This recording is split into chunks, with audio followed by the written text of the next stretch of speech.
jälgijaga, tere!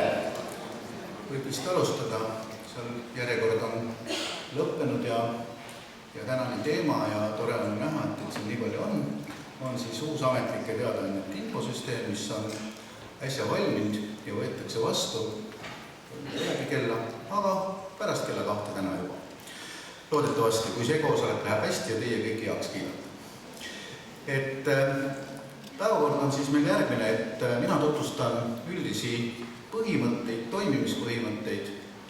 Olen siis Jüri Eila, riigipeataja talituse juhataja Justiitsministeeriumist ja Indrek Järve, siis inversioon, kuidas teie niivõrd võõrkeelne nimi, ta tutvustab ennast ise, aga tema on üldiselt arendaja esindaja, et tema tutvustab siis juba konkreetselt valminud infosüsteemi, näitab neid funktsionaalsusi. Ma saan aru, et eelkõige olete te avaldaja esindajad ja me püüame siis keskenduda, fokusseerida oma tähelepanu eelkõige teadaannete avaldamise temaatikale, kuigi siin oleks palju muustki rääkida.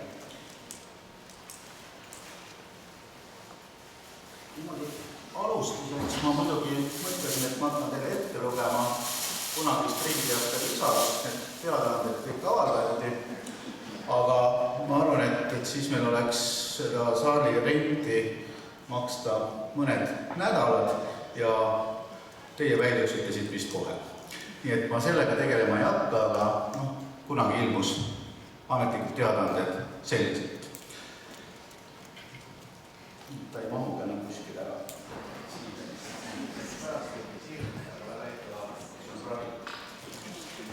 Et millest kõik algas?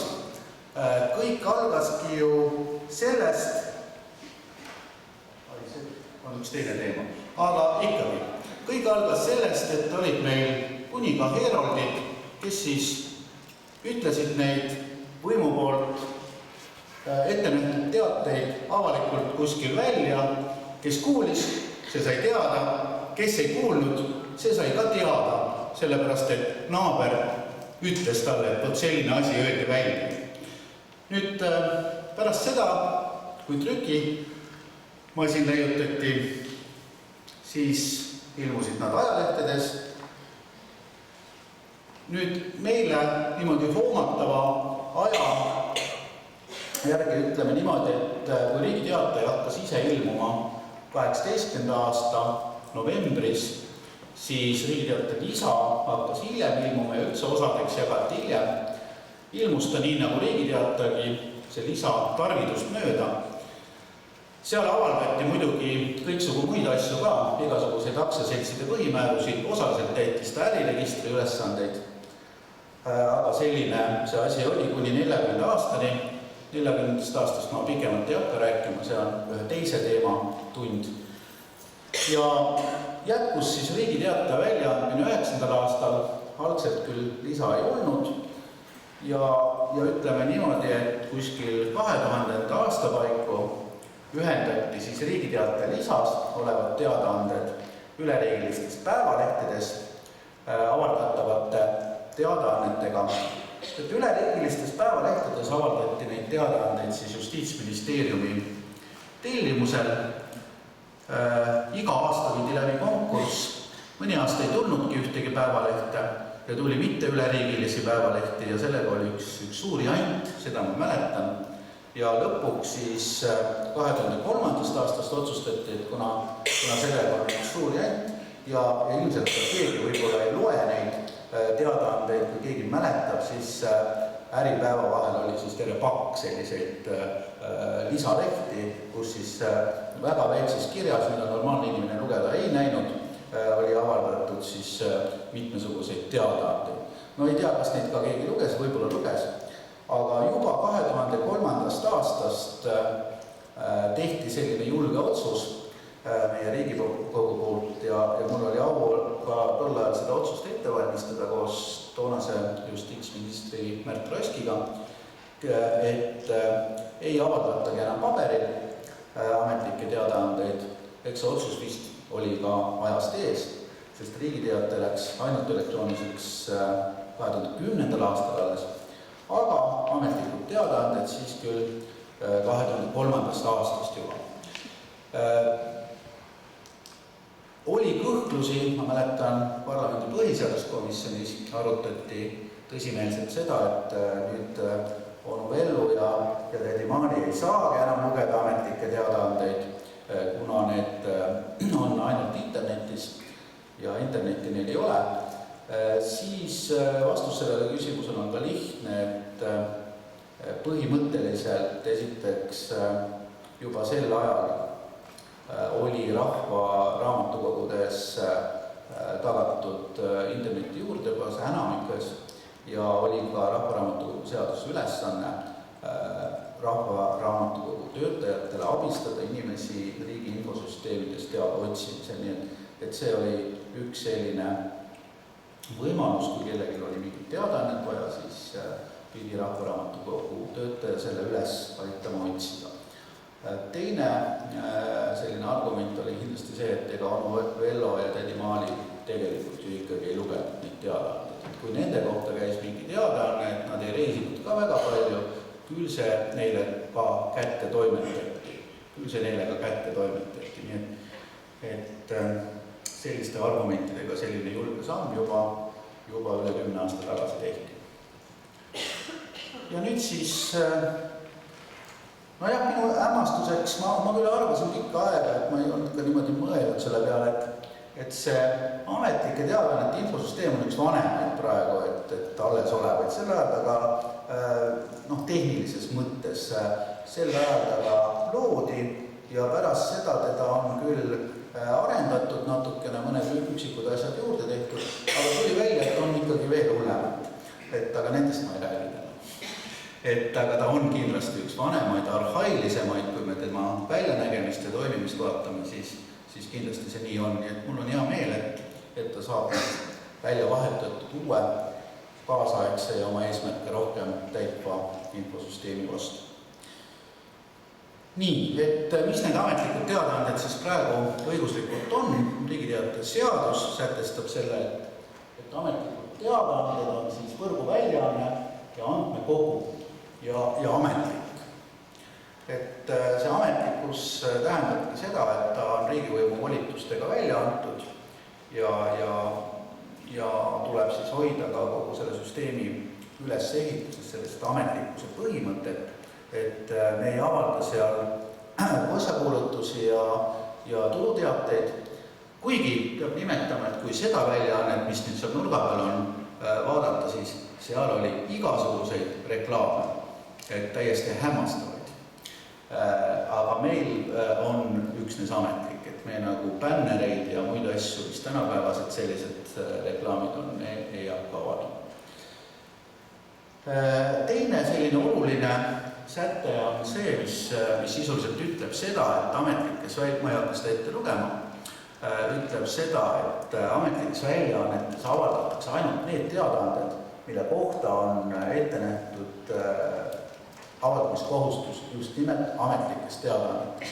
Ehk siis, kui on seaduses või ka siis üleriigilises määruses säte, et see või teine teave avaldatakse ametlikes teadaannetes, siis ainult üksnes sel juhul avaldatakse see ametlikes teadaannetes. Meil on küll praktika käigus olnud, minuni on jõudnud küll väga palju selliseid soove, et keegi tahaks veel seal midagi avaldada, aga näete, ei saa, seadus ei võimalda seda. Et omal ajal, kui see säte konstrueeriti, siis see põhjus oli see, et mitte koormata seda paberväljaannet. Siiski unustasin ühe asja teile näitamata, et ühel aastal ilmus ka selline, see on küll köidetud, selline ametlikult teadaanded, nagu Riigiteates oli 2000. aasta, ega siit ka midagi lugeda, ei näe kõik siin kirjad nii väiksed, et võimalikult palju ära mahutada paberi peale, sest iga teadaandes sai riik 100 krooni, siis olid kroonid, jah, 100 krooni. Et selline naljakas aeg oli. Aga see oli ainult üks aasta.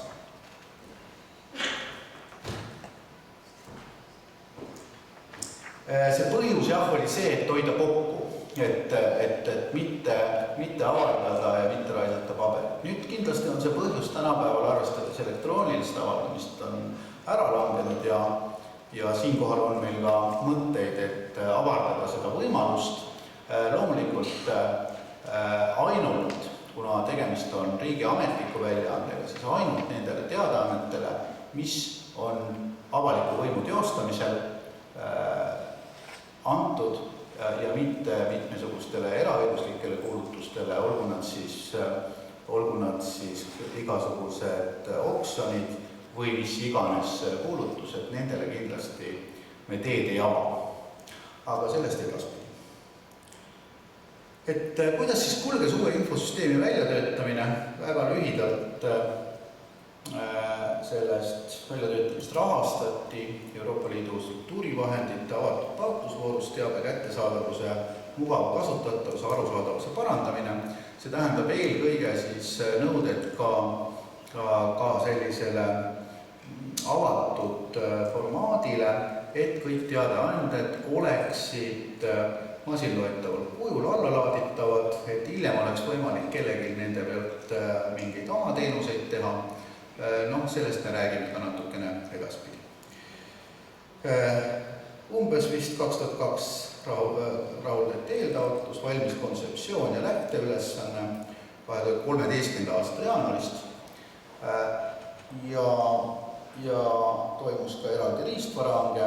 Riistvara on ka hangitud ja kuulutati välja siis avatud hange tarkvara väljatöötamiseks märtsis 2013 ja rahastamistaotlus pärast arendaja väljavalimist rahuldati 2003. aasta 5. juulil, sõlmiti hankeleping, 17. juulil siis Inversioon Software osaühinguga ja siis algas alles tegelik analüüs ja arendus.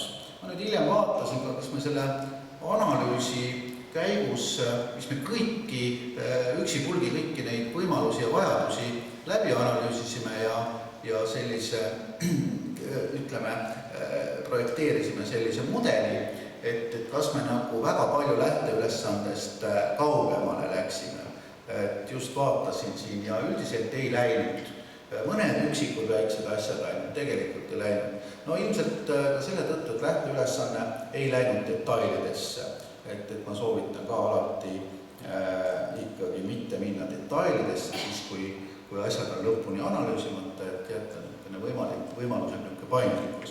See küll valmistas peavalu arendajale, sest et vastuseid küsimustele ei olnud kõiki ja neid pidi siis koostöös leidma arenduse käigus. Kohtusime üle 30 korra kõikide andme, kindlasti paljud teist, kes siin on ka meiega kohtunud ja arutasime läbi sellised vormid, millised need teadaanded teie poolt esitatavad teadaanded peavad olema. Ütlen kohe etteruttavalt, et need kohtumised kindlasti jätkuvad, aga sellest natuke hiljem. Ja lõpptestimine oli siis täna teine, eelmisel puhul, oleks tahtnud öelda lõppes eile, aga lõppes siis üleeile, ja vastuvõtmine, nagu ma juba nimetasin, on täna kell 2, ilmselt on see lõplik otsus, see langetamine, et tegelikult on asjad juba üle vaadatud ja ka viimasel pead parandatud. Muidugi töö jätkub, aga sellest veidi hiljem. Nii, statistika, et oleks nagu hoomatav, et kui suur see ametlikud teadaanded on. Et kõigepealt andmeandjaid, need on asutused ja võib-olla siis ka mõnevõrra, näiteks notarid või iga notar on iseseisev andmeandja. On meil üle 1000. Keegi täpselt ei ole kokku lugenud. Kui me võtame, et kõik omavalitsused võib-olla tulevikus hakkavad avaldama, siis veelgi rohkem. Omavalitsusi küll on üle 200 esialgu meil, aga siiski see on ka olulise arvu suurenemise. Esitajaid on ligikaudu, aga kõik koolid näiteks, kõik koolid, kes diplomi kaotamistest teada annavad ja duplikaatide väljaandmisest. Et teadaande esitajaid on ligikaudu 2500 aga potentsiaalselt on kõik eraõiguslikud juriidilised isikud, et kas siin on keegi registrite infosüsteemide asutusest, kes oskaks öelda, kui palju meil on registreeritud eraõiguslikke juriidilisi isikud? 150 000. Oi, tuleks ära keelata neil, seda on liiga palju. Et suurusjärgus potentsiaalselt 150 000. Tegelikult kõik näiteks äriühingud, mittetulundusühingud ja sihtasutused, kui nad likvideerivad ennast, nad peavad likvideerimisteated avaldama ametlikes teadaannetes. No loodetavasti kõik 150 000 korraga ei likvideeru. Teadaannete liike on kuskil 200 kokku, aga neid hakkab olema rohkem uues infosüsteemis kui praegu, sellepärast et me lahutame osad liigid alaliikideks ja süsteem toimub nii, et meil on pealiigid ja siis on veel alaliigid seal. Et näiteks praegu on meil, ilmselt on see nii, et meil on advokatuuri teated, aga tulevikus meil hakkab olema advokatuurist väljaheitmise teated, advokatuuri vastuvõtmise teated, advokatuuri liikmesuse peatamise teated. Ehk siis me läheme veidi täpsemaks riikide määratlemisel. Avalike lehekasutused, ma võtsin selle pöördumisstatistika välja ja see on kuskil 2500 pöördumist päevas, aga see ei tähenda seda, et neid inimesi on 2500, inimesi võib isegi rohkem olla, sest siin loetakse võrgu ja serveri poolset pöördumist, ehk siis näiteks kui Justiitsministeerium pöördub seal päeva jooksul, ma ei tea mitu korda või on kogu aeg sees, siis tegelikult neid inimesi võib olla seal 100 taga, nii et inimeste arv on kindlasti suurem, kes pöörduvad. See on küll natuke hämmastav, sest 2500, ei tea, et kas tõesti, võib-olla. Riigiteate pöördumiste arv on muidugi veelgi suurem. Toimetajaid on ainult üks. Et me oleme juba praegu tegelikult hoidnud ametlike teadaande väljaandmise kulutused vägagi ratsionaalsed. Ja kui meil oli püstitatud uue infosüsteemiga eesmärk säästlikult ette näha tulevikus väljaandmine, siis väga raske on seda saavutada. Oleks vähemalt 2 olnud, siis oleks 1 saanud ära koondada, aga kahjuks on ainult üks inimene, kes sellega tegeleb ja säästu on raske leida. Aga etteruttavalt võin öelda, et siiski on see sääst olemas, sest praegu tegeleb toimetaja peaaegu kõikide teadaannetega, võib-olla ta kõiki kohe ei vaata, aga üldiselt avaldama peab tema ja üle vaatama, nii et tulevikus see toimetaja roll sellisel kombel kaob ja ilmselt on võimalik siis neid ülesandeid kuidagi jagada. Või ütleme ühtlustada, et keegi teine siis täidab ühtlasi sellist tulevikus halduri rolli. Aga teadaanteid ei avalda ju väljaandja. Teadaanteid avaldate teie, kes te olete andmeandja esindajad. Et selles mõttes, mis seal ikka vaja sekkuda. Kõik inimesed on ju, ei ole vaja kontrollida kõike. Et ise teate, mida avaldate. Aga probleem sellest, kui ära avaldate, siis enam maha võtta ei saa. Võib-olla saab ka, aga mitte kõiki.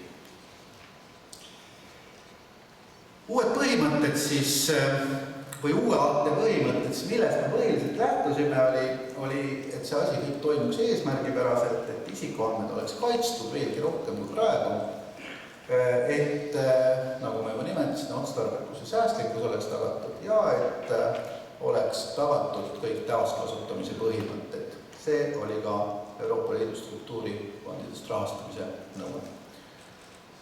Kõige olulisem eesmärk, mis tegelikult praegu minu hinnangul ei ole täidetud ja mida me tahame, kas me suudame, ma loodan, et me suudame, aga mida me tahame kindlasti täita, on see, et teave jõuaks selle adressaadini.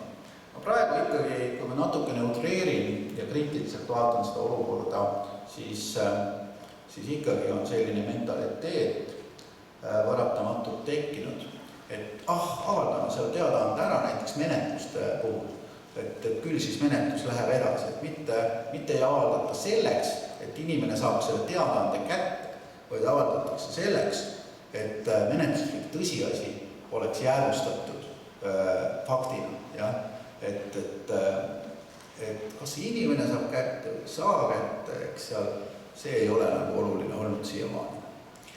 Et paraku see nii on. Siin näiteks kohtutäiturid, võib-olla mitte praegu enam, aga mõned ajad tagasi küll avaldasid nimekirjadena, väga pikkade nimekirjadena kõiksugu võlglasi, siis ma vaatasin ühes nimekirjas oli 300-400 inimest, ütlesid, et tulge homme kohale ja siis arutame asju. Ma ei kujuta ette, kui see 400 inimest oleks kohtutäituri büroosse järgmisel päeval saabun. Võib-olla need tähtad ei olnud ka nii lühikesed, aga sellegi poolest. Et ei eeldatud üldiselt, et need inimesed üldse kätte saavad need teadandud. Et seda me tahame kindlasti muuta. Ja selleks on meil olemas. Nüüd, kui täpsustada neid avaldamise eesmärke, et siis kontseptsioonis me alustasime kõigepealt sellest, et me lõime need eesmärgid lahku. Kõigepealt esimene eesmärk on teavitada isikut, talle teave kätte toimetada. Et isikut nagu põhimõtteliselt ei olegi mõtet ju muul eesmärgil teavitada, et lihtsalt, et saab teada. Et sellel ei ole nagu iseenesest mõtet, mõte on ju ainult selles, et isik saaks et isikule saaks selle teabe kätte toimetatud, et ta teaks seda mingil eesmärgil ja see eesmärk ilmselt on enamustel juhtudel menetluslik eesmärk, ehk menetlus läheb edasi ja isik saab teavet ka menetlusest kasutada. Et see on nagu selline isikule suunatud eesmärk.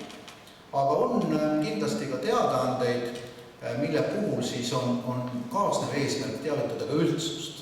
Näiteks teavitada võlgnikke, kui kellegi suhtes on algatatud pankrotimenetlust, siis selle isiku nimi on seal teadaandes sees, öeldakse, et seda isikut, et selle kohta on siis selline pankrotimenetlus toiming ja lisaks siis on selle kaasnev eesmärk teavitada üldsust, ehk siis võlausaldajad, kuid sellel menetluslikul hetkel ei tea mitte keegi, kes on tema võlaosaldaja ja et need tuleksid kõik välja. Nii et see on hoopis teist liiki eesmärgiga teadaanne ja seda tuleb käsitleda ka teistmoodi ja uus ametlike teadete infosüsteem seda ka teeb.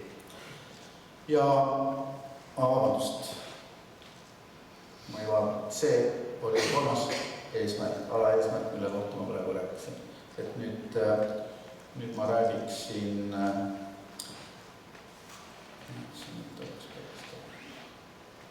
et on ka sellised teadaandeid, mis on üksnes üldsusele suunatud siis ja näiteks mitmesuguste keskkonnalubade väljaandmine või keskkonna mingite uuringute tegemine, planeeringud, neid kindlasti on veel, mis on ainult üldsusele suunatud. Et kui me võtame näiteks, hiljuti oli üks õiguslik kaasus selline advokaadi kandidaadiga, kes pöördus meie poole ja tahtis ja nõudis isikuandmete kaitse seaduse alusel, et me võtaksime ametlikest teadaannetest maha tema kohta avaldatud kuulutuse, et tema on arvatud advokatuuri koosseis. Ei ole seda õigust. Et advokaadile tuli seadus selgitada, et lugege. Isikuandmete kaitse seadus näeb ette, et kui seaduse alusel avaldatakse teave avalikes huvides, siis ei saa taotlegi selle eemaldamist üldse. Et nii lihtne see ongi. Ja seetõttu sellised, et miks siis selline teadaande avaldatakse, et see on ilmselt ikkagi arusaadavatel põhjustel, et isikud saaksid teada, et kvaliteetset õigusabi on võimalik selle inimese käest saada, kuna ta on advokatuuri liige. Et sellist teenust on võimalik tema käest saada, et see on see põhjus. Nii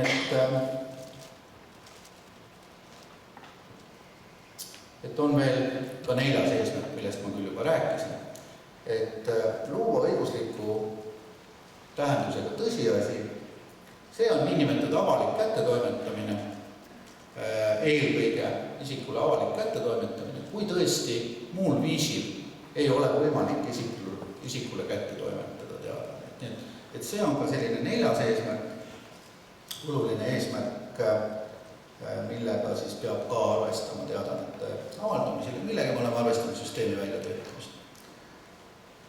Et millised meetmed on siis eesmärgipärasuse täitmiseks meil kasutusele võetud? Noh, et vabalt levik siis kõigile tasuta ja masinloetaval kujul kasutatavad kõik teadaanded siis. Et praegu muidugi on osa teenuseid ametlikes teadaannetes ka tasulised, aga teavitusteenus XML, aga tulevikus neid ei ole uues infosüsteemis, tasulisi teenuseid. See on üks asi, teine asi, et ei ole praegu ka vabalt allalaadatavat masinloetaval kujul kõik teadaanded, nii et see kindlasti peaks tagama ka suuremat levikut. Minu ametlike teadaanded teenused, kui isik saab ise oma ID-kaardiga sisse logida ja mitmesuguseid asju saab teha, oma teadaandeid vaadata, arhiivi vaadata ja nii edasi. Ja tellida teavitused e-postile. Teavitused e-postile muidugi ei ole ainult tellimispõhised, vaid ka kui isiku kohta teadaanne avaldatakse, siis saadetakse talle postil või mitte postil, e-postiga koju teadaanne. Kuidas see algusmenetluse seaduses oli, et teadaanne loetakse kätteantuks, kui see on kätte toimetanud kuni 10-aastasele alates 10-aastast perekonnaliikmest, jah. Et ütleme sellised, arhailised regulatsioonid ilmselt tuleks küll mõelda, et tuleks asendada nagu kaasaegsematele. Et seda püüdleb ka meie ametlike teadaannete infosüsteem. Ja põhimõtteliselt kätte toimetamisel saab siis isik ise kinnitada seda elektrooniliselt, kui ta on autentinud ennast, teade läheb avaldajale, jääb süsteemi alles ja tegelikult isik lõpetab ise selle teadaande avaldamise. Või siis isegi on võimalus, et seda teadaannet mitte kunagi ei avaldata, sest isikule tuleb veel teade e-posti aadressile, et selline teadaanne on teie kohta avaldamisel ja näeb, selline teadaanne märgib kätte toimetatuks ja see läheb ilma avaldamata arhiivi juba. Kindlasti tuleks Google indeksaator ligi lasta, praegu vist olemasoleval ei ole. Mingil kompel need teadaanded küll välja tulevad, aga ma arvan, et suhteliselt juhuslikult. Et näiteks Riigiteater meil on Google'i indeksaator küll kallale lastud. Sellega muidugi on ka igasugused probleeme. Riigiteater puhul on see, et leitakse sealt vanu seaduste redaktsioon, et ta ei anna kohe uusi hetkel kehtinud.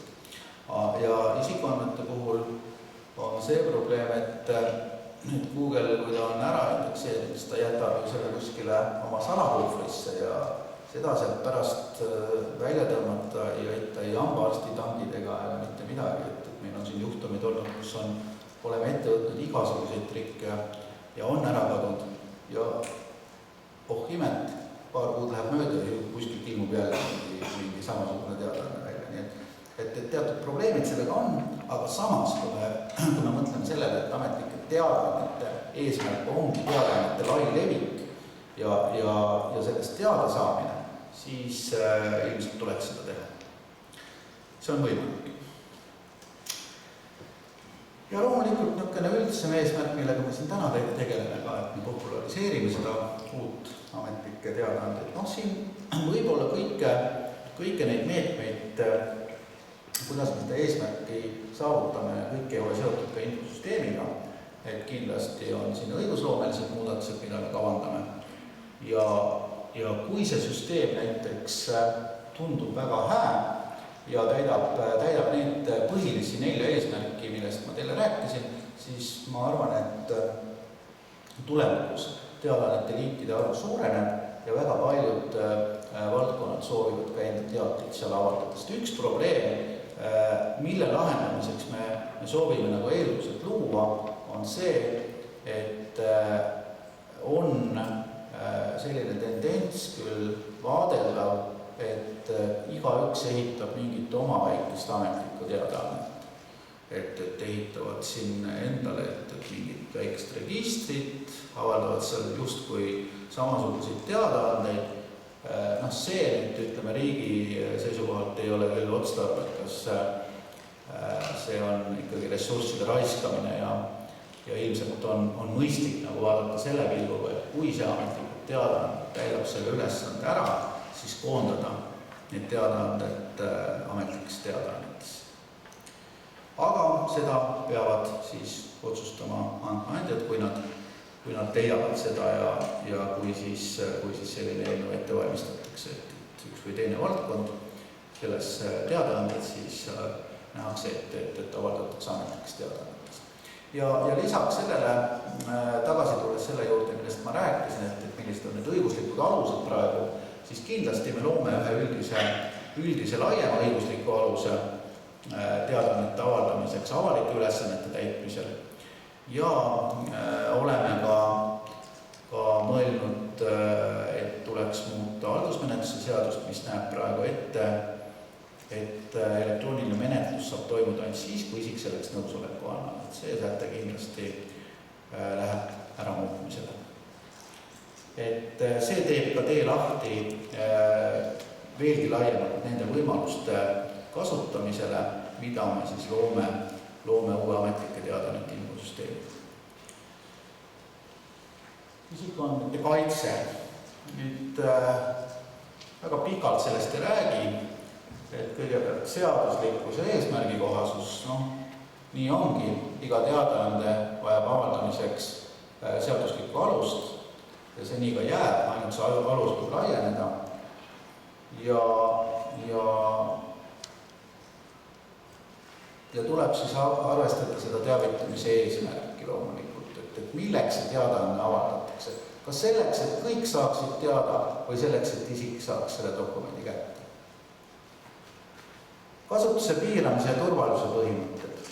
Ma rääkisin avatud andmetest, siis siin on üks erisus. Kõik kätte toimetamiseks isikule, füüsilisele isikule ma rõhutan. Kätte toimetamiseks mõeldud teadaanded ei ole sellisel viisil kasutatavad kui ülejäänud ja ta on ainult nii kaua kättesaadav avalikus infosüsteemis. See on ka praegu tegelikult nii, kui see on vaja, ehk see eesmärk on täidetud. Aga veelgi enam, nagu ma ütlesin, uues infosüsteemis tulevad uued võimalused veel. Ja ütlen veel, et selle avatud allalaadimisvõimaluste kasutamine ei laiene sellistele teadaannetele. Ei laiene. Sellistele teadaannetele, kus on ette nähtud füüsilisele isikule kätte toimetamine. Nüüd ka robotilõks, et siin pärast arendaja näitab, kui täpsemaks läheme, siis et kuidas ta töötab, et tegelikult sellistel teadaannetel ei saagi nendega kohe tutvuda, saab näiteks otsinguga nime kätte, kuid teadaannet ei näe, selleks, et teadaande juurde minna, tuleb sul sisestada vastav kood, vastav number. Iga teadaanne kinnitakse avaldamise väljaande digitaalse templiga, see on see turvalisuse põhimõte, et seda nagu muuta süsteemi väliselt ja loata töödelda seda teadaannet, sisuliselt ei ole võimalik. Kindlasti teoreetiliselt on, aga sisuliselt murda seda ei ole võimalik. Ma mõtlen digitaalset templit. See on digiallkiri siis. Ja väljaandja digiallkiri. Et andmeandja avaldaja ei pea digiallkiri ise andma, teadaanne avaldatakse ja avaldamise hetkel antakse talle ametlike teadaannete väljaandja digiallkiri. Nii nagu riigi teates seaduste puhul. Minimaalsuse põhimõte. Praegu on juhtumeid, kus näiteks on avaldatud teadaandeid isiku kohta, kõelvis sotsiaalvaldkonnas ma nüüd täpsustama ei hakka, kus on toodud igasugused andmed isiku kohta ära, mida üldse vaja ei ole selle teadaande eesmärgi täitmiseks. Et palju seal lapsi on ja võib-olla kus ta elab ja ma ei tea, et seal oli veel asju. Et sellele on ka õiguskantsler tähelepanu juhtinud. Et selle me välistame juba nende keskselt täidetavate vormidega, mis me koos andmeandjatega loome ja seal ei nähta ette selliseid andmeid, mida ei ole vaja teadaande eesmärgi täitmiseks.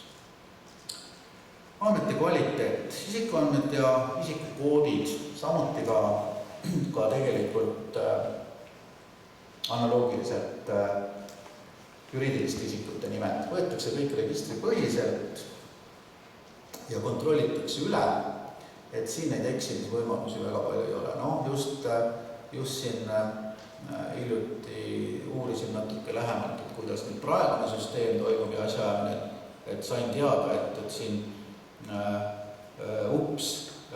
on siin ma nüüd ei ütle teile, et ühte liiki teadaannete puhul on siin tehtud selliseid vigu, et isiku nime juurest on kõik muud määratlused, mis võimaldavad isikut üheselt määratleda, on ära jäänud ja kuskil siin, ma ei tea, et väga palju teadaandeid tuli selle tõttu parandada, aga sisuliselt ei saagi parandada minu hinnangul, sest et kui ei ole isik üheselt tuvastatav, siis tuleb lugeda, et see teadaanne on tühine algusest peale, sest polegi olemas.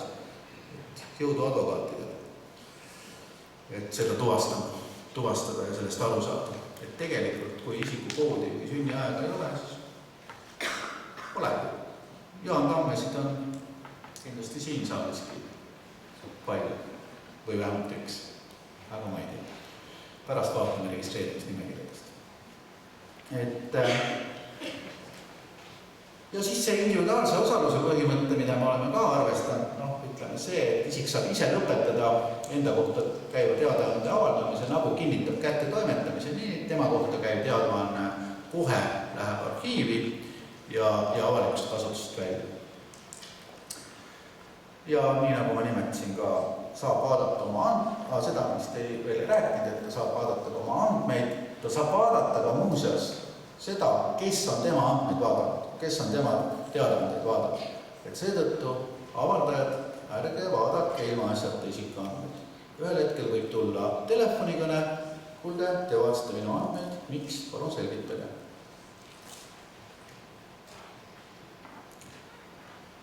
Taaskasutamine.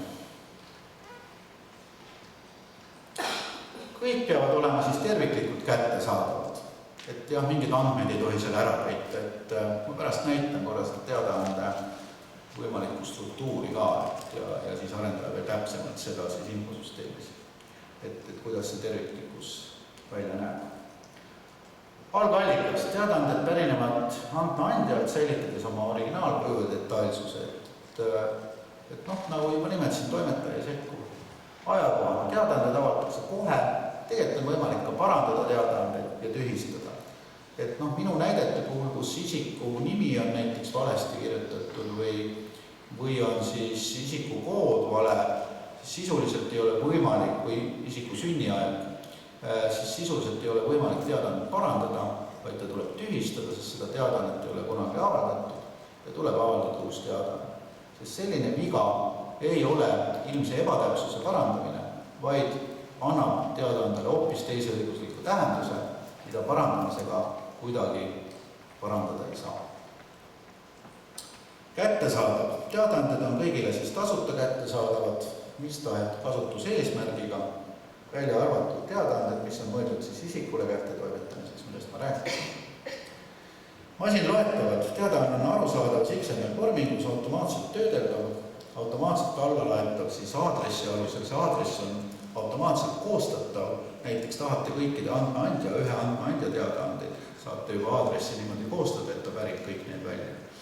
Aga seda kahjuks ma rohkem ei oska siin selgitada, et võib-olla siin pärast arendaja, et see on minu jaoks natuke liiga tehniline. Ja mitte diskrimineeriv. Teadaanded on avalikud, autentimine on vajalik siis ainult teadaannete tellimiseks e-posti peale, teadaannete esitamiseks ja isikule siis enda teadaannetele juurdepääsuks on vaja autentimine. Muidugi andmeandja esindaja ja avaldaja peavad ka autentima ja siis ainult saavad esitada, see on ilmselge, aga me räägime siin avalikkusest ja isikutest. Et nende suhtes ei tohi olla diskrimineeriv.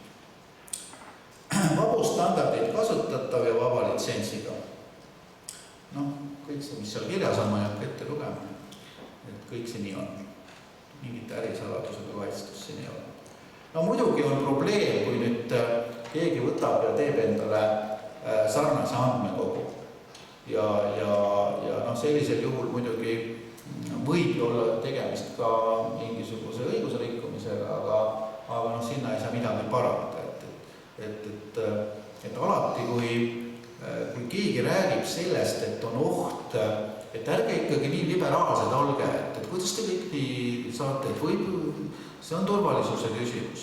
Sest mina olen alati selle näite toonud, et kuulge, et kõikides kodutehnikapoodides, Selverites, igal pool müüakse nuge, lauanuge, mõned neist on päris teravad ja pikad. Mitte keegi ei ole kunagi nagu pähe tulnud, et see on ikka väga ohtlik turvalisusele. Et see on väga ohtlik. Et selles mõttes, et on võimalik õigusrikkumise sooritamiseks mis tahes vahendid kasutada, ei tähenda seda, et me peaksime nagu loobuma sellisest vabadusest inimestele teenuseid osutada või informatsiooni vabalt levitada. Et kui keegi nagu hakkab siin identiteedivargusega tegema ja avaldab neid teadaandeid kuskil justkui nagu teise isiku kohta oma veebilehel, siis kindlasti on see hoopis teine kaasus ja ei puuduta ametlike teadaannete turvalisust. Aga siis nende töötlemisel muidugi ei saa välistada seda, et luuakse mingid täiendavad andmekogud, kus siis viiakse need andmed kokku mingite muude andmetega, aga nagu ma nimetasin, kõik need andmed, mis on avaldatud ametlikes teadaannetes iseenesest ei ole ka isikuandmete kaitse reguleerimisalas, on üldsusele mõeldud teadaandeid ja on täiesti ilma isikuandmeteta, näiteks juriidiliste isikutele mõeldud teadaandeid, juriidiliste isikute andmetega mõeldud teadaandeid. Põhimõtteliselt otstarbekus ja säästlikkus on ka üks eesmärk olnud ja sellised üldised meetmed on, et ülesanded on täpselt jaotatud, teadaande vormid on kõik eeltäidetavalt süsteemis sees, neid ei pea hakkama nagu praegu, ma olen vaadanud neid teadaandeid, mis üheliigilisi teadaandeid, nad on väga erinevad. Ühel on ühe maitsega, teisel teise maitsega. Tegelikult seadus determineerib kõik need andmed, mis seal peavad olema ja ei ole vaja neil igal ühel kasutada oma intelligentsust, et mõelda iga kord uuesti välja neid vorme. Iga kord ei mõelda ilmselt, et mõeldakse korra ja siis mõeldakse ümber mitu korda. Aga et need vormid nagu saaksid kokku lepitud meil andmeandjatega ja oleksid juba infosüsteemis kasutatavad. Keskselt hallatavad. Ja kui neid on vaja muuta, siis see on alati võimalik. Automaatsed seosed kõigi oluliste põhiandmeid sisaldavate andmekogudega. Kõik andmed näiteks põhimõtteliselt sellist olukorda, nagu ma kirjeldasin siin, et isikukood ei vasta isiku nimele uues infosüsteemis ei ole võimalik tekkida. Sest kõik need andmed võetakse otse rahvastikuregistrist. Et kõik, kui te isiku kohta teadaande avaldate, siis tegelikult tema andmed tõmmatakse rahvastikuregistrist, et ei pea ise kontrollima. Samamoodi äriregistrist nii need andmeandjad, kes äriühingute või mittetulundusühingute või sihtasutuste nimel teadaandeid esitavad, nende andmed võetakse ka äriregistrist ja tuvastada ka automaatselt nende õigused ja põhimõtteliselt ka kui nad on teadaande adressaadiks, siis samamoodi kontrollitakse äriregistrist. Veelgi enam, teadaande juures tulevikus hakatakse kuvama ka nende näiteks kehtetuid ärinimesid. Et ei ole võimalik siin nagu peita ennast, et olin nagu selle ärinimega, tegin neid asju ja pahandusi. Kui veel pahandusi ka on, siis kõik tuleb ilmsiks tänapäeval. Ei ole vaja Google'i otsingut kasutada. Lihtsalt ametlikud teadaanded, see on pankrotis, endiste ärinimega see, kõik on kunagi pankrotilehti. Või midagi nendest. Võimalus andmeid siis esitada universaalselt väljatöötud liidesaabil XD kasutust. Praegu on meil liidestatud infosüsteeme plaanis kuskil 12, aga see on täna. Homme võib olla juba 13 ja ülehomme 14, nii et ma juba tean, et siin praegu valmistatakse selliseid uusi infosüsteeme ette, mis seotakse ametlike teadaannetega, mis siis saavad ka kasutama seda universaalset liidest. Ma saan aru, et igal infosüsteemil on võimalik seda kasutada, natukene kohandades enda infosüsteemi. Kui palju nad peavad kohandama, seda ma ei oska öelda, et see on infosüsteemi spetsiifika, aga otstarbekas on selline universaalne võimalus. Nüüd ID-kaardi põhine autenditud juurdepääs, sellest ma pikalt ei räägi. Võimalikult paindlik automaatne andmete töötlemine, et sisuliselt ütleme ükskõik millised kohustuslikud andmed ka nende teadaannete avaldamisel ei ole. Kõiki on võimalik seal paindlikult sättida. Näiteks täna hakata avaldama uues infosüsteemis mingit teadaannet, mis on riigilõivu kohustusega ja te ei saa avaldada enne, kui te olete selle riigilõivu kohustuse ära täitnud. Ka praegu, see uus süsteem sellest ka näitame korra, et ta võimaldab ka seal automaatselt riigilõivu maksta ja teadaannet ära avaldada. Ja seda kontrollitakse automaatselt. Kuid selleks, et seda riigilõivu kohustus näiteks seadus muutub ja kaob ära see riigilõivu kohustus, selleks, et seda muuta ei ole mitte midagi muud vaja, kui halduril teha üks klõps, üks kord vajutada. See on üks näide, aga ma ütlen, kõik need asjad on tegelikult väga-väga paindlikud. Et oleks otstarbekas, et mitte midagi oleks kinni reguleeritud, et me peaks mingeid uusi suuri arendusi tellima kuskilt, kui päris maailmas midagi muutub. Võib-olla üks näide veel, et juurdepääs on rangelt andmeandja põhine arhiivi andmetele. Ehk siis näiteks notar Priidu Pärna saab ligi ainult enda teadaannetele. Ainult nendele teadaannetele, mis tema on kunagi avaldanud. Mis on juba arhiivi näiteks antud. Aga jällegi üks klõps ja ta saab juurde ka teisele, kolmandale, neljandale notarile või näiteks kohtutäiturit puhul, millele nad tahtsid juurdepääsu saada? Pankroti, trahviteadetele, et kohe sisse nõuda. Et siis lihtsalt piisab ka näiteks sellest, et kohtutäiturid kui andmeandjate grupp, et lihtsalt grupile määrata õigus saada ligi ka trahviteadete halduri poolt. Ütleme, sellised väga lihtsad ja paindlikud võimalused, see ei tähenda, et me seda teeme. See on omaette küsimus. Kas see on vajalik? Seda saab väljaandja otsustada. Infosüsteem on siis ka lihtsalt ja säästlikult edasi arendatav, et see oli ka üks nõue, mis meil juba lähteülesandes oli, et oleme näinud siin, mina küll näinud selliseid infosüsteeme, kus midagi reguleeritakse ära 2 aasta pärast tuleb mingisugune muudatus teha ja raisatakse väga-väga palju vahendeid nende asjade muutmiseks.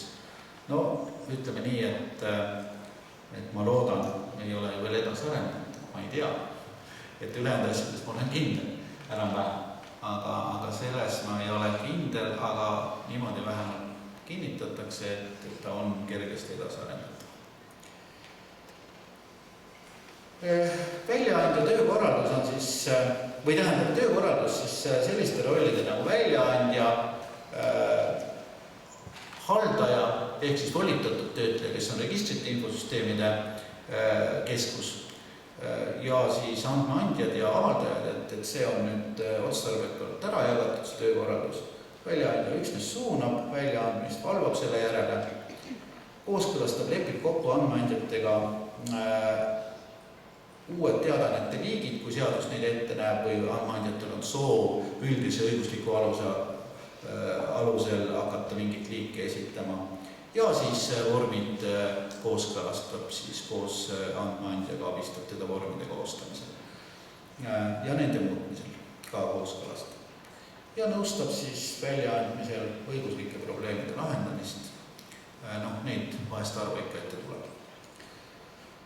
Põhiliselt muidugi kogu raskus, väljaandmise raskus langeb registrite infosüsteemide keskusele, kes mitte ainult tehniliselt ei pea süsteemi üleval, vaid ka igapäevaselt haldab siis süsteemi parameetreid, loob uusi teadaannete liike, ütleme, kõiki neid toiminguid teeb, mida paindlikult süsteem võimaldab, aga loomulikult kooskõlastatud siis väljaandjaga. Annab siis õigusi riigi omavalitsuse asutuste esindajatele, avaldajatele juurdepääsuõigusi siis ka siis arhiivile, määrab igasugused süsteemsed parameetrid, ooteaja ja riigilõivu kohustus, näiteks ooteaeg on see, millest ma kõnelesin, et kui tahetakse teadet kätte toimetada, on võimalik näiteks kuni 5 või 10 päevane ooteaeg, et kui isik kinnitab ära, et on kätte saanud, siis teadet ei avaldata. Aga see on võimalik liigipõhiselt määrata ja ütleme koos andmeandjaga kindlasti kooskõlastatud andmeandjaga. Ja on ka halduril kohustus juhendada avaldajaid, anda neile tagasisidet, kuidas see töö jagatakse registrite infosüsteemide keskuses. Mina ei oska öelda, et eks nad peavad selle kuidagi ära korraldama. Aga kindlasti sellel perioodil, kui hakatakse uut ametlikke teadaannete infosüsteemid kasutusele võtma, on neid juhendamisi ja seda töökoormust juhendamist ikka kindlasti rohkem. Et ilmselt siin meie ka abistame selles osas ja tänane üritus on üksnes teavitusüritus, aga sellised kohtumised andmeandjatega, suuremate gruppidega kindlasti jätkuvad.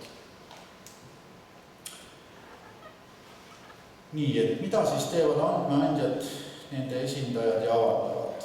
Et kõigepealt andmeandjad on jagatud 3 suurde gruppi, eraõiguslikud juriidilised isikud.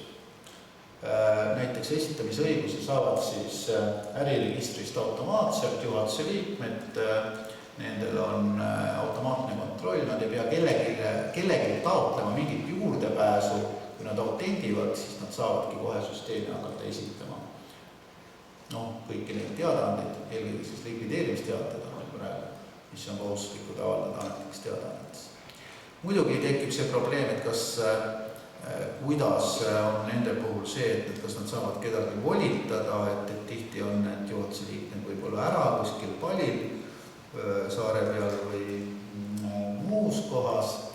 Et eks kindlasti see volitamise võimalus on ka olemas ja sel juhul on veel siin võimalusi võib-olla ka õigusloomeliselt, et näiteks anda notaritele õigust neid esindada ja siis notarid ise juba kontrollivad või advokaatidele, aga see on õigusloomeline probleem, et ise nad kontrollivad. Sel juhul muidugi peab tuvastama igakordselt selle volituse. Ütleme, notarite puhul ei pea, et näiteks notaritele andagi õigus kõikide äriühingute teadaandeid avaldada. Et sellisel juhul on jällegi lihtsam. Aga see on tulevikus, süsteem võimaldab paindlikult seda kõike teha. Vabad elukutsed. Et põhimõtteliselt notarid, kohtutäiturid, pankrotihaldurid on sellised suuremad esitajad, grupid ja nende andmed näiteks süsteemi kindlasti on võimalik haldurilt sisestada, kui nende esindusorganisatsioonid annavad need andmed ja siis annavad ka uuendatud andmed kogu aeg, et siis iga andmeandja esindaja ei pea ise hakkama süsteemi minema, et iga notar ei pea süsteemi hakkama minema. Põhimõtteliselt on võimalik anda ka siis volitatud esindajate, nende andmeandjate volitatud esindajate andmed keskselt nende esindusorganisatsioonide poolt ja haldur saab nad juba süsteemis ette näha, nii et kui notar Priidu Pärna näiteks läheb, siis ta avastab, et tema kasutaja on juba loodud, tal on juba õigused olemas. Et selliselt saab siis nendega toimetada ja muudatused samasuguses korralduses. Riigi kohalike omavalitsuse asutused, nendega on nagu kõige suurem probleem, et nimelt see, ütleme, ei ole nii väga suur probleem, aga ikkagi veidi teistmoodi spetsiifika jällegi. Et see riigi omavalitsuste asutuste riiklik register sisaldab küll enamuses kõiki riigiasutusi ja omavalitsusasutusi, ainult et seal ei ole võimalik tuvastada esindusõigust. Et kes on just parasjagu direktor, täna see, homme teine ja me ei tahagi, et see direktor hakkaks seal ametlikes teadaannetes oma asju avaldama, vaid ilmselt on ka otstarbekas see, et see on kellegi sekretäri või referenti või nõuniku ülesanne. Ja seetõttu ütleme niimoodi, et siin on nagu teistsugune lähenemine, et see nõunik, sekretär, referent peab siis ise esitama taotluse, see on kõik võimalik meie infosüsteemis ja haldur vaatab selle siis üle ja otsustab, et kas rahuldada taotlus või mitte. Et ega siin paremaid selliseid paindlikuid meetmeid ei ole, kui et haldur võtab välja telefoniraamatu, vaatab, kas selles asutuses töötab see ja see, võib-olla helistab ja kontrollib, et ega siin muid võimalusi väga palju ei ole.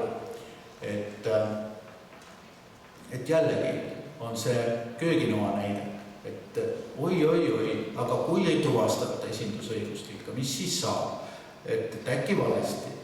Tegelikult isik ju autendib alati ennast ja jätab jälje maha, et just tema ID-kaardiga selle teadaande siseldas, et kui ta tahab kuritegu sooritada ja aknad sisse lüüa ühe avaliku asutuse majal, siis ei saa seda keegi takistada. Et tahab esitada teadaande näiteks oma vihavaenlase trahviteate avaldada näiteks, kui see oleks võimalik üldse. Et siis midagi ei ole teha, teeb selle kuritegu, sooritab selle kuritegu. Et see nagu süsteemselt ütleme kuidagi seda takistama oleks nagu väga halb. Aga ega me ei soodusta ka seda. Ega me ei soodusta ja ilmselt praegu ka ei ole, ei tea, et oleks tuvastatud, et keegi oleks mingi väärteate avaldanud. Veel ei tea, kui see tuleb. Kunagi. Et nii on jah nende riigi ja omavalitsuse asutustega. Siin on üks väärpraktika veel, mis minul on silma läinud. See ei ole ka mingisugune suur probleem, et seda võib ka jätkata, seda väärpraktikat. See on kunagi niimoodi alguse saanud ilmselt. Nimelt vaatan mina, et ka koolid, kõik sellised asutused, mis ei ole isikud, et seal on mingid volitusi nõutakse, ja siis on arvatud ilmselt seda, et siis tuleb nagu mingid kirjalikud volitused anda näiteks direktori poolt kooli sekretärile ametlike teadaannete esitamiseks siis infosüsteemi. Sisuliselt ikkagi avalikus halduses iseenesest sellist eraõiguslikke volitusi ei ole kohane anda. Et avalikus halduselt ülesanded on determineeritud ametijuhendite põhimäärustega ja eraldi volitusi anda mingi toimingu tegemiseks, on absurdne natukene. Et ei anta ju volitust, ma ei tea, mingi kirja välja saamiseks näiteks. Et sekretärile annan volituse ametikirjade välja saamiseks. Kirjutan volituse ja veel, et notariaalset kinnitust ei ole vaja. Et see on nagu natukene minu meelest nagu väärpraktika, et see ei lähtu nagu halduskorraldusest, vaid mingist eraõiguslikust mõtlemisest, aga sellist eraõiguslikku tendentsi avalikus halduses lihtsalt ei ole olemas. Ega see ei ole ka mingi probleem, antakse need volitused, siis antakse. Aga üldiselt on nii, et kui nüüd see sekretär või referent või nõunik, kui ta nüüd esitab taotluse, et ta tahab hakata ametlikest teadaannetest avaldama, siis põhimõtteliselt on tal võimalik laadida, või oli see kohustuslik parameeter? Jällegi paindlik. Et tal on võimalik kas ise öelda, et tal on need volitused olemas, öelda, et näiteks vastavalt põhimäärusele on mul need volitused või vastavalt ametijuhendile. Või on tal võimalik laadida üles dokument, aga see ei ole kohustus. See ei ole kohustus. Et praegu ma vaatan, et väga varmilt esitatakse neid volitusi. Ei taha küll öelda, aga üldiselt on niimoodi, et isegi äriühingute puhul tihtilugu ei kontrollita neid volitusi automaatselt, kuna näiteks paberil saadetakse mingisuguse garaasikooperatiivi, mitte äriühingute juriidiliste isikute puhul siis jah, et paberil saadetakse garaasikooperatiivi likvideerimisteade ja alla on kirjutanud keegi Fjodorov ja lihtsalt Fjodorov ja nii avaldatakse. Et selles mõttes siin on see volituste kontrollimine äriühingute puhul automaatne äriregistrist, aga riigiasutuste puhul natukene liberaalsem kui siin.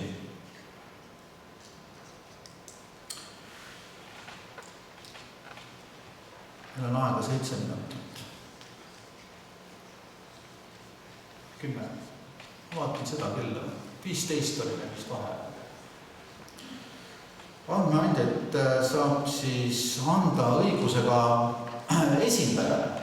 Et näiteks Maksu- ja Tolliametil on ka siin vist praegu juba kehtib, et keegi esindaja ise siis määrab, kes on avaldaja. Näiteks mingi osakonna juhataja või nõunik, tema ütleb, et see on avaldaja, siis ta saab infosüsteemis endas juba neid avaldajate andmeid hallata, neid juurde lisata, neid muuta ja neid isegi ära kustutada. Et see tähendab seda, et ei pea igaüks taotlema alati. Otstarbekas töökorral siis, mida need avaldajad teha saavad, teadaandeid avaldavad siis avaldajad, andmeandja ei sekku, 12 infosüsteemist ma rääkisin, vormid on eeltäidetud, universaalselt, keskselt hallatavad,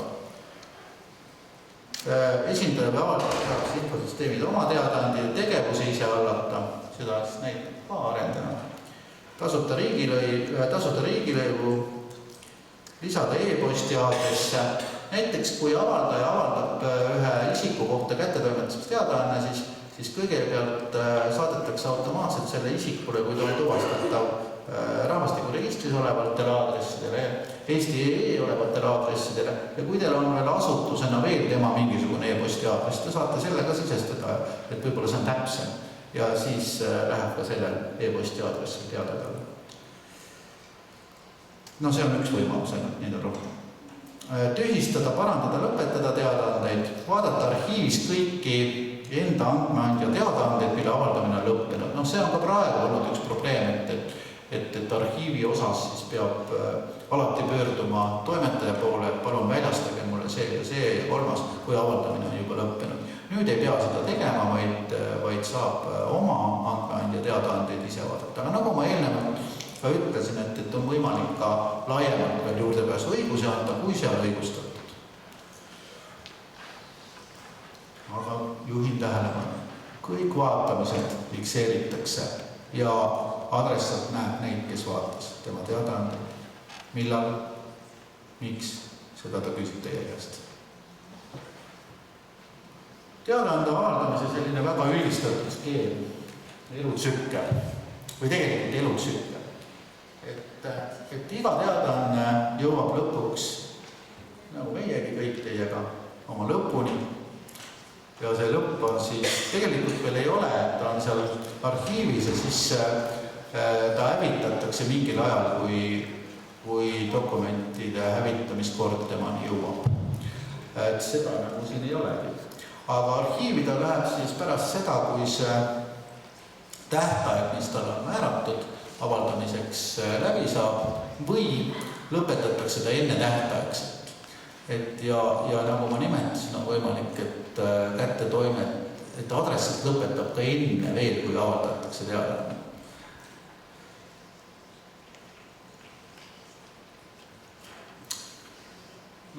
Ma ei tea.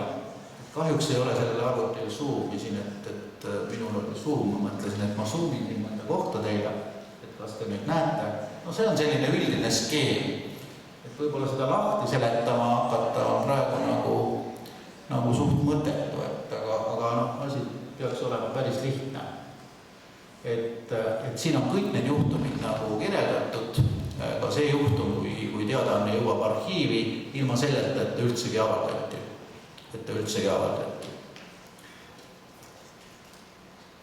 Ma loodan, et need slaidid saavad ka kõigile kätte saadavaks, et siis võib ise siit jälgida.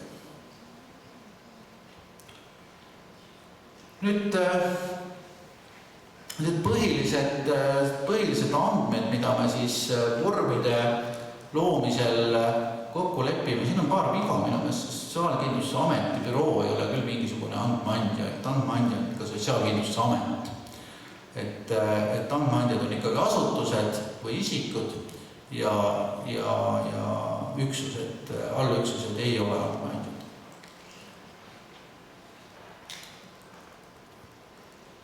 Kõigepealt tuleb see avaldamise lõpetamise tähtaeg koos põhjusega kindlaks meie avaldamise eesmärk ja siis kas on vajalik, on võimalik ka dokument lisada. Näiteks kui tulevikus hakatakse kätte toimetama mingit dokumente, aga kohtudokumentide kättetoimetuse puhul võib-olla juba uue infosüsteemi kasutusele võtmisest, siis on võimalik dokument lisada ka sellele teadaandele. Et võib-olla teadaande tekst, meil ei ole praegu sellist näidet, aga see on võimalik, et teadaande tekst on väga lühike,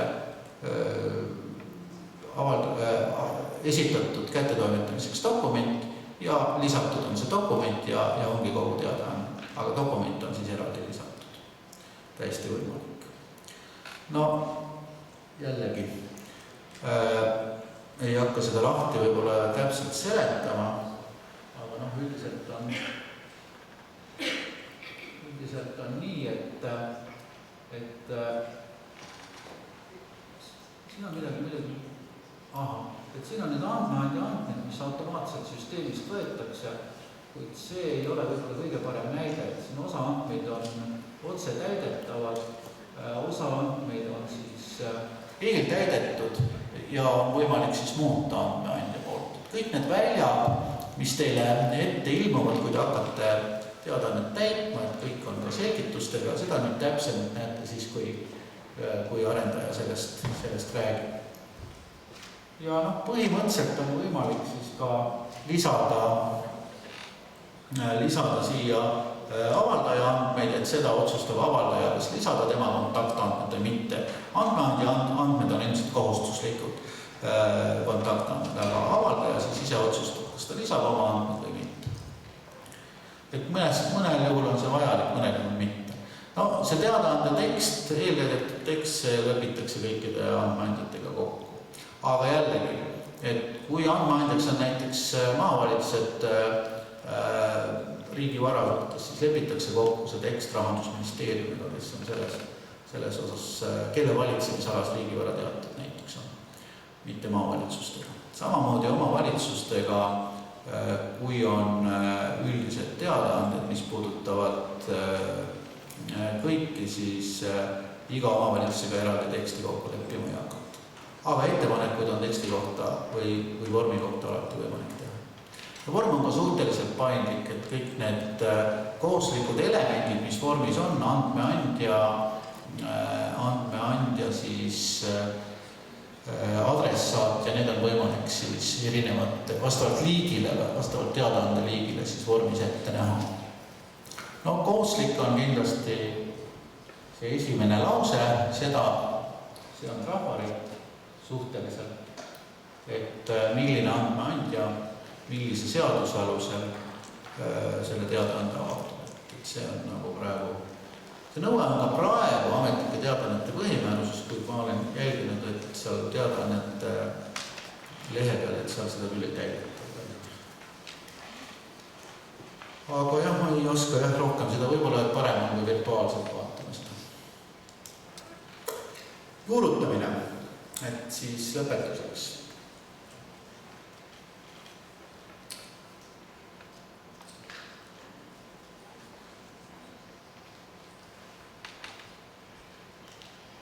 Nii et tegelikult juurutusperiood kestab meil kuni 2015. aasta aprillini ja sel ajal me hõlmame siis kõik andmeandjad, püüame hõlmata, testliidestused püüame teha, et süsteem läheb siis praeguste kavade kohta või praeguste kavade kohaselt läheb siis 3. kuni 5. aprillil, see on nädalavahetus, et siis me vahetame selle vana süsteemi uue vastu välja ja me eeldame seda, et selleks ajaks oleme kõik andmed uude infosüsteemi saanud, need on siis vanad teadaanded, mis migreeritakse vanast andmekogust. Need on andmeandjate andmed, need on liidestused, on üle kontrollitud, et saame ära liidestada selle nädalavahetusega ja juba 6. aprillist, mis on esmaspäev, on vist niimoodi. Ma ei tea täpselt praegu. Et ilmselt siis sellest ajast on süsteem juba kõigile kasutusele võetud ja juba on pilt teine. Mina tean alati kasutajad üllatuvad, kui Riigi Teataja arendused on toimunud, ma loodan, et enam neid ei toimu, ja kui nad näevad, et mingi uus infosüsteem on, me oleme küll püüdnud kasutajaharjumusi võimalikult samaks jätta, siis nende esimene hüüatus on pange kohe vana tagasi. Et selles mõttes sellega peab nagu ära harjuma ja see tuleb üle elada. Pange kohe vana tagasi. Et jah, et võib-olla siis selgituseks, et selle aja jooksul siis, mis see juurutusperiood on, võetakse süsteem selliselt kasutusele, et andmeandjad saavad ligi. Võib-olla me loome ka eeldused, et avalikkus saab ligi sellele infosüsteemile. Et saab seda juba katsetada ja proovida. Et siin on nagu isikuandmete ja teadaannete selline, ütleme, et selline ajakohasus, et see on nagu küsimus. Et kui me selle suudame tagada, siis me saame ka avalikkusele selle kättesaadavaks teha juba juurutusperioodil. No, Eesti see e-riigi niisugune,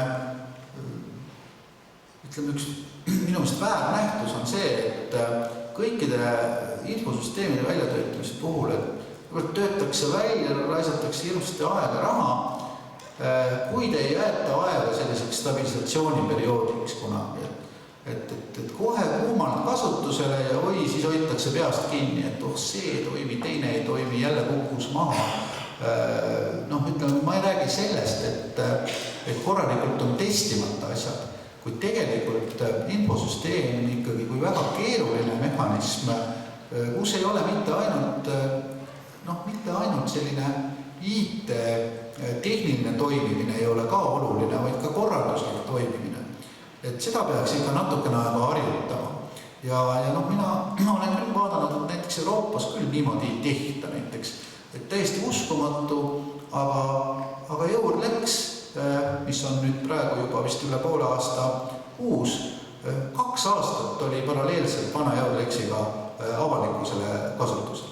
2 aastat, kus siis viimistleti, kõrvaldati kõik vead, harjutati kasutajaid, koguti ettepanekuid. Et ma arvan, et selline juurutusperiood on tegelikult kõikide loodavate infosüsteemide puhul vajalik. Aga võib-olla jah, et mõni põhjendus, et miks me nagu väga kiiresti kohe, põhimõtteliselt saaks ka 2 kuuga need ettevalmistused teha, et saaks selle aastal kasutusele võtta. Aga küsimus on veel nimelt selles, et kõik liidestujad ei ole valmis oma süsteeme liidestuma selleks ajaks ja siin on üks oluline liidestuja liiklustrahvide infosüsteem, kes avaldab väga palju teadaandeid ja mida nagu käsitsi küll sisestama ei tahaks sundida neid hakkama. Et kui nad ei ole valmis, siis ootame ära. Võib-olla tuleb liidestujad juurde, ma tean, et paar infosüsteemi arendatakse siin veel välja, mis on juba arvestanud ametlike teadaannetesse automaatselt XD kaudu teadaannete esitamisega. Ja et meil nagu selle juurutusperioodi ajal on võimalik siis veel rohkem hõlmata neid liidestujaid. Ja teine, ütleme, see on nagu üks selline suhteliselt konkreetne põhjus, aga teine põhjus on ikkagi see, et kui te nüüd mõtlete, ma need andmed teile esitasin, et andmeandjad on niivõrd palju ja teadaannete liike ka, et siis oleks ju mõistlik, kui selle uue infosüsteemi käivitamisel kõik toimiks juba peaaegu nagu kellavärk, et oleks saanud harjutada seda. Et seetõttu ka on oluline see, et me selle juurutusperioodi ette näeme. Et ega mul ei olegi rohkem lisada ja küsimustele ma ei vasta. Ehk siis küsimused pärast, kui arendaja on rääkinud oma juttu ära, et siis kindlasti on aega küsimustele vastata.